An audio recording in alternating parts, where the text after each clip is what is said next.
And I think what I would like to do is to talk about the actual physiological mechanism of Kundalini in the body, because this is something you will not find on any website. You will not find it in an organized fashion in Gopi Krishna's books. It's kind of spread around bits and pieces all over the place. The only book that it exists in is Consciousness, the New Paradigm. And what I did was I collected together all of Gopi Krishna's statements about the process, and I put it into a narrative that explains it. There are two aspects of the Indian spiritual tradition which Gopi Krishna said must be incorporated into modern science before science will be able to understand Kundalini. Sorry, my voice is failing on me. One of these is Prana, the life energy, and the other is I guess you could say that consciousness is a higher order of reality than the physical creation. Now, prana, anyone who's done yoga seriously has heard of pranayama. This is the absorption of prana into the body through the breath. Now, what is it that's in the air that we breathe? There are basically two elements. The majority of it is nitrogen, but nitrogen in its atmospheric form is extremely inert. Oxygen is very different. It is a terrific catalyst, catalyzing other reactions. And Gopi Krishna speculated that there may be some kind of subatomic particle associated with the oxygen atom, which attaches to it. Now, oxygen is taken into the body through the lungs, and oxygen atoms are distributed to every living cell in the body, because cells, like the body as a whole, they have to have oxygen in order to survive. He said all the cells of the body extract this pranic energy from the oxygen atoms, and the cells themselves become kind of like pranic batteries. It's like a battery holds electric charge, but our cells of our body hold a pranic charge, and it's continually being replenished by the oxygen. The next stage of this process is that this pranic essence, this is my term, I call it a pranic essence, is taken from the cells of the body by the nerves and is transported to two different locations in the body. One of these locations is the brain. And in his definition of prana,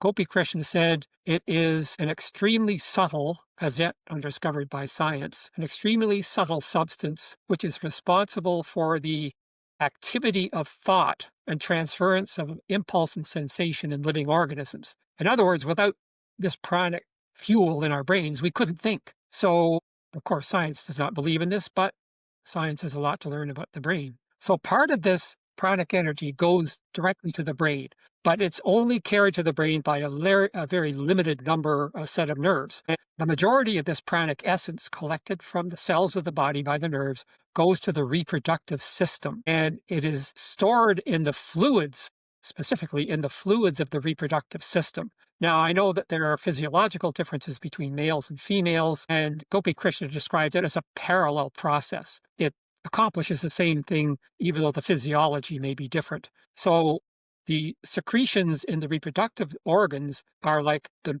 major storehouse of this pranic essence in the body. Now, this pranic essence can be used in two different ways. One is for sex and reproduction, and this pranic essence is really what is behind the pleasure we feel in sexual arousal and orgasm. Without that essence, we wouldn't have that pleasure. Gopi Krishna also stated that he believed that it was essential for insemination as well. Maybe the squiggly sperms, I don't know.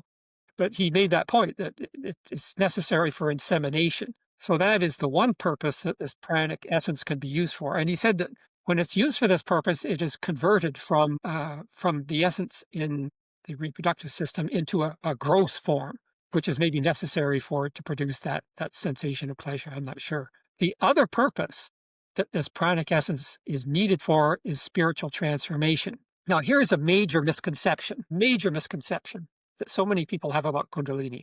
When somebody says, I'm going through an intense Kundalini process right now, I think what most people, where their mind goes, is what's happening at the base of the spine, is just shooting this energy up the spine through the chakras and all that. When I hear somebody say that, where my mind goes is what's going on in their brain, because the awakening of Kundalini is more about the activation of what Gopi Krishna called an evolving center in the brain. He actually described it physically as above the palate and below the crown of the head and slightly back towards the back of the head. He said near the fourth ventricle, but I'm not sure what that is. I'm not an anatomist. But he described that it's a very small region. In Sanskrit, this is called Brahma randhra, the chamber of Brahma. It is referred to as the chamber of Brahma because Brahma is the creator deity, and it's creating this new faculty of perception. So when you meditate, what organ of the body is it stimulating? The brain. So what happens is when this center in the brain starts to become active, what it does is it sends signal down to the reproductive system and says, start sending that energy up to the brain.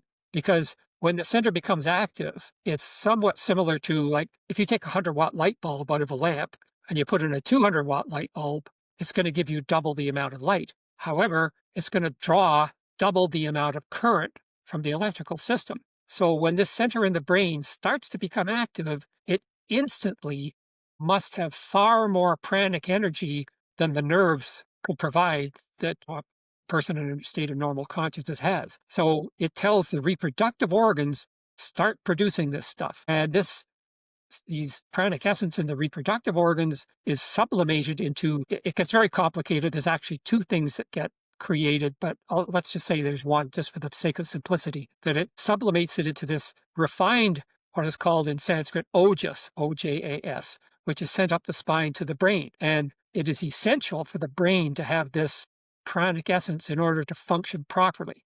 Because if it doesn't get that, then all sorts of neuroses and psychoses and problems can happen. So it's the center in the brain that is triggering the center at the base of the spine, not the reverse, which most people think. And if you remember Gopi Krishna's initial awakening experience, he sat there, meditating for 3 hours a day, and he would picture this lotus shining above his head, glowing with light. And he was meditating one day, and all of a sudden he felt this intensely pleasurable sensation at the base of his spine.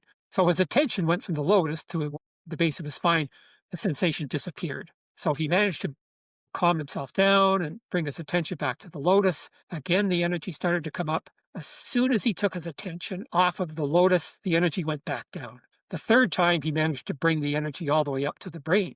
But this is a clear indication that it's the center in the brain, which is really what is triggering the activity at the base of the spine.